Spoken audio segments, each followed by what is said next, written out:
mers cândva și te-am șters păcat. Dacă știam ce va urma, aș fi așteptat să-ți treacă cumva, să nu mai verși atâtea lacrimi pentru cineva.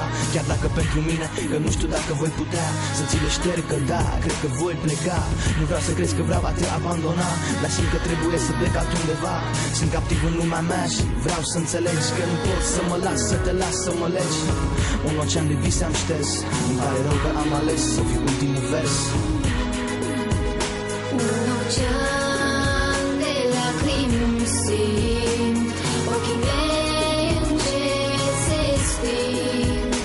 Un ocean de vise ai șters, ai ales să fii ultimul vers. Ai ales să fii primul vers cândva, dar voi pleca, nu te întrista, nu e vina ta.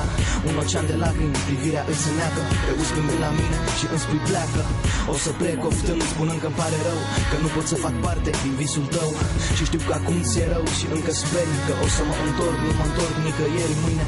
În curând va fi ieri și tot ce doare cu timpul va fi bine, chiar dacă acum îmi pare, știu. Un ocean de vise am șters, îmi pare rău că am ales să fiu ultimul vers. Un ocean de lacrimi simt, ochii mei încet se sting.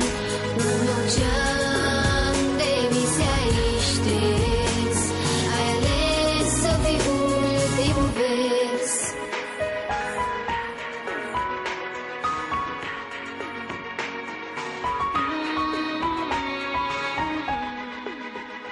Un ocean de lacrimi simt, ochii mei încet se sting.